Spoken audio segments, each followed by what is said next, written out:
Delightful. All right, so I already know what you're thinking. How can something so small do so much? And especially since I am going to be talking to you today, as you probably know from the program, about eating insects, more specifically eating crickets. So although that may be, actually, show of hands, who has eaten insects before? Sweet. You guys are a very evolved crowd. This is fantastic. So, to many people in the West, this is a novel idea. And, it's kind of a shame because, you know what, 80% of the world already eats them. We're kind of behind on the times here. And, it turns out they actually eat over 1,900 different kinds of insects, not just crickets, not just grasshoppers, but caterpillars, moths, all kinds of things. So we're definitely pretty late to the party as far as, kind of joining this movement goes. And, surprise to those of you who think that you haven't eaten insects, you kind of already have been eating them. So, to those of you who don't know, crickets and shrimp are actually cousins. They, came from the same place. They're all arthropods. And, so in a way, uh-oh, it's running over. Land shrimp. They're land shrimp. That's basically what crickets are. Came from the same place. Shrimp stayed in the water. Crickets came up on land. And, you're eating them already. So pretty delicious. That's a real cricket. That is a real shrimp. And let's take a moment actually to talk about food trends. So I think this is one of the things, we eat so many things now that we never thought we would eat 50 or 100 years ago, like this delightful thing. This is a lobster, obviously. And, to those of you who don't know kind of the development of the lobster, it actually used to be back in Boston in the US, it was considered only suitable fare for prisoners. That's right, prisoners. It was used as lawn fertilizer. So actually when the US was originally colonized, lobster used to be like 2 feet deep on the shore.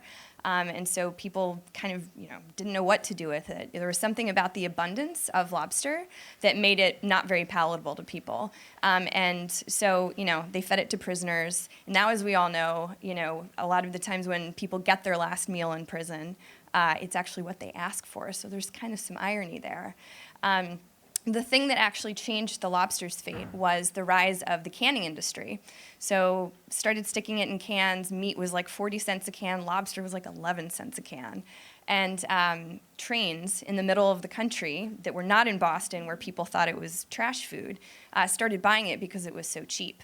And because it was so cheap, they bought a lot of it and positioned it onto trains to unsuspecting passengers as a luxury food, a very exotic luxury food. And once people actually tried it, they realized it was really delicious.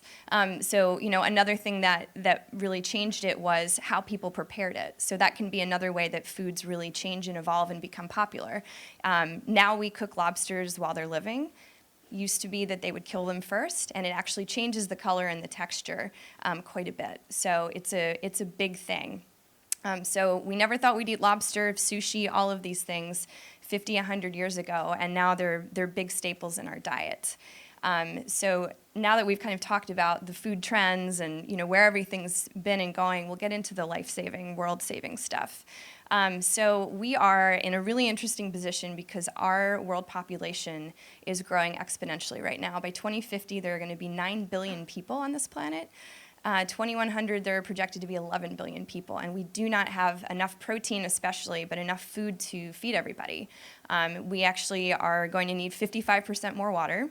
We're going to need 70% more food, and frankly, we don't have the resources to support that. So we obviously need to start changing our agricultural practices. We need to really start taking this issue seriously.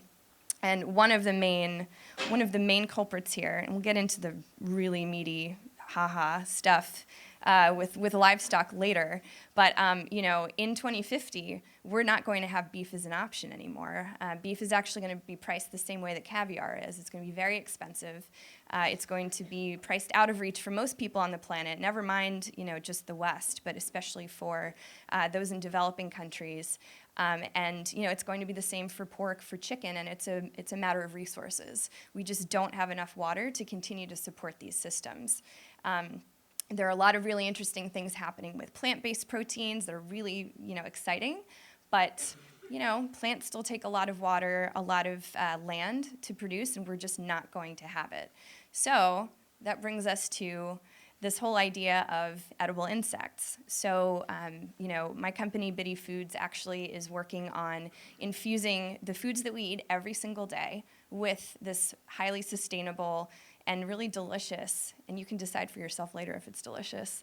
I brought treats. So, really infusing everything that we're eating now with protein, moving meat off the plate, moving protein off the plate, and into staple foods and foods that we eat every single day to start, making our reliance on giant slabs of beef, big steaks, all of that stuff is the way that people primarily get protein, into that. So actually right now we have a baking flour that we make that you can use cup for cup in any recipe, just the way you would bake with any other flour. We also make a line of cookies. We're launching some other new snack foods later this year, early next year. But really, the idea that everything that you eat, whether it's a bag of chips, whether it's a cookie, whether it's pasta, can now start being infused with this superfood, which is highly nutritious and also really, really tasty.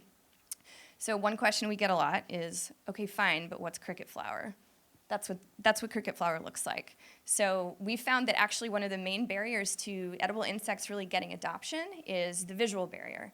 So nobody really wants to think about popping a whole cricket into their mouth, even though they're really good, you guys. They're really good. I eat them all the time. I have no problem with it, but a lot of people do. They just can't get over the idea that, they'd have this whole insect and put it in their mouth. So what we do is it's just like making coffee. You accept that there's, a step before the making coffee, which is a lot more humane actually than what most animals go through. So we put the crickets into a cold space. They're cold-blooded, so, they go to sleep. And then they're boiled, and then they're treated just like coffee. They're slow roasted and dried, and then they're milled into a very fine powder. And this is what the powder looks like. So we kind of like to call it removing the yuck factor, even though we don't have a huge problem with it. But we find that this way, people really, really enjoy kind of trying it out. And hopefully you guys will enjoy trying it out today, a little later. But anyway, talking about kind of the nutritional benefits as well. So, this is another huge issue, not just for the West, but also for developing countries, but it's really nutritious. It's got 10% more protein than spinach, twice as much protein as beef, or iron as spinach, on par with beef. And then it's got just as much B12 as fish. It's also packed with fiber, omega-3 fatty acids. That's actually why we process the whole insect. We think that there are too many nutritional benefits just to use a distilled isolate or something that's a little more, simplified, which is really cool. So now on to my more favorite parts. So now we know insects are really healthy, they're nutritious, they're tasty. But now we're going to talk about how they can help us save the planet. So global water usage, it's pretty appalling. 70% of all global water usage goes to agriculture, which is a lot of water. So if we know that we need 55% more water by 2050 just to meet people's basic needs and produce food, it's probably going to have to come out of this pool. So we really need to find ways to be more conservative with our usage, really start finding ways to optimize agriculture using technology. I know there have been a lot of people here talking about that today. So, really this has got to be a huge priority for us. But it's 70%, guys. It's a lot of livestock, and it's a lot of feeding livestock. So California has been having a pretty crazy drought, as probably a lot of you know, because it's where a lot of the food comes from, certainly for the United States, but also exports like almonds that come over to Europe. So we blame a lot of this. I had this period of time where everyone in my newsfeed was talking about how they were going to take less showers. I'm going to stop flushing. I'm going to take less showers. I'm going to do all these things. Restaurants stopped serving water unless you asked for it repeatedly. And, that's fine. We should all do what we can, absolutely. But it's not good math. It's really not good math. And I like good math. So let's talk about this using hamburger math. So showers and hamburgers, right? Average shower, 17 gallons of water. Average hamburger, 600 gallons of water to make. It's an appalling amount of water, actually, to make beef. So if you calculate it out, a whole year's worth of showers is equal to 10 hamburgers. So if you just reduce your reliance on beef by 10 burgers a year, congratulations, you can keep your cleanliness. Like, you don't have to worry about, not showering. You can keep flushing. Do less, but protein production is one of the main, issues with our water usage globally. So just, quick stats. Beef, definitely the biggest perpetrator here. But, pigs and chickens aren't that much better. It takes 1 whole gallon of water to make 1 almond, just 1. So every time you pop one of those in your mouth, just think, it's a whole gallon of water that I'm consuming right now.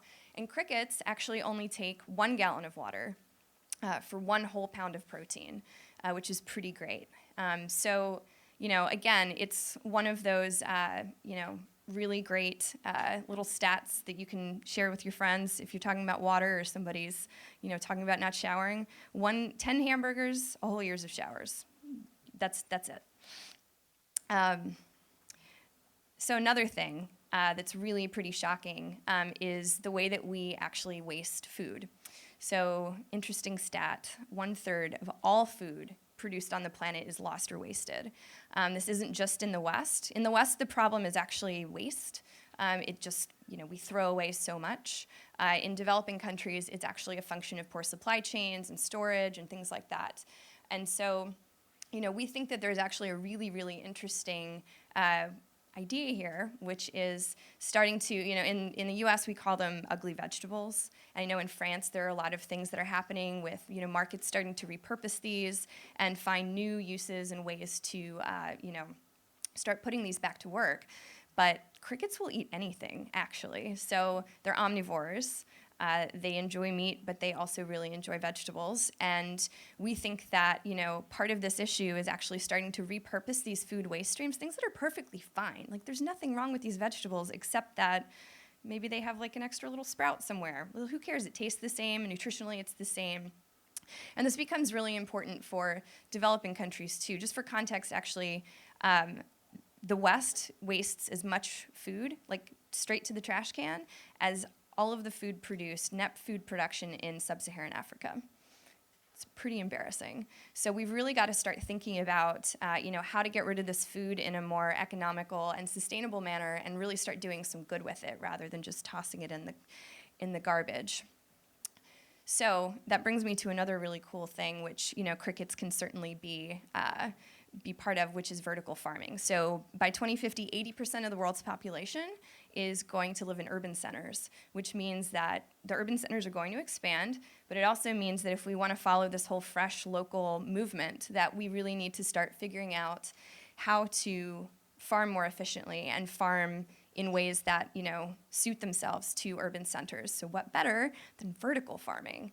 So, imagine, I've already seen them, it's down the street in Shoreditch, actually. People are finding really interesting new ways to use shipping containers to make shops. They can also be repurposed into really incredible farming facilities. So for not that much money, there are companies doing this already. You can turn a shipping container into a farm. There are a lot of people growing lettuce and other vegetables, but you actually can also grow crickets in there, which is really great. So crickets like to be close together. They grow in bins. It's actually very clean and very nice. For those of you who have been to a slaughterhouse or any kind of animal facility, it's pretty wonky. But crickets actually, like the heat. They like to be grown close together. They snuggle up in the bins for 6 weeks, and then they're done. So we think that it also, as a protein source, has huge potential to actually, enter these urban centers and, be a huge source of protein for everybody. So now that we've talked about, the sustainability, the benefits for, the planet, also just the nutritional benefits for the West, as well as developing countries where protein deficiencies are a huge problem. 1 billion people on Earth go hungry every day, and a large part of that is actually protein. We think that there's a huge, and that's a mission of our company actually, is to start the conversation about proper flower fortification using insects. But this is planet Earth. what happens when we start exploring the rest of the universe, when we start going to Mars, when we start colonizing Mars, as many think that we will, and I think we will. How are we going to eat? How are we going to get enough food to Mars? It is thousands of dollars, actually, to launch a kilogram. It can be up to $10,000 right now to launch a kilogram of anything into space. So if we know that it's very expensive and it's very difficult, crickets also are a pretty good solution for that. So it takes 6 weeks for it to grow from egg to full grown, and then it's time to harvest. And they also only take 2 square meters or 2 square feet of pasture, as opposed to cows, which take quite a bit more. So it's very little space, very little time. So imagine loading up a space station with lots of eggs, having an allotted farm, harvesting them 6 weeks later, and you've got all the protein you need. There are actually a lot of experiments going on in Japan, for one, with feeding astronauts insect-rich diets. China also did one recently where they had people for 3 months eating mostly mealworms and other insects, and the experiments went really, really well. So we think that not only can insects kind of be this force to really help the situation that we're in with trying to feed so many people and not completely kill the planet, we also think it has huge potential as we start to settle new places. So sustainable, delicious. I obviously think crickets are great. I think that they're, the food of the future. Time magazine named it a food trend of 2015, and and I brought some snacks. So we're going to pass around. For those of you who have not tried it yet, we brought some of our cookies. So we'll pass around a plate. But thanks so much for having me here today.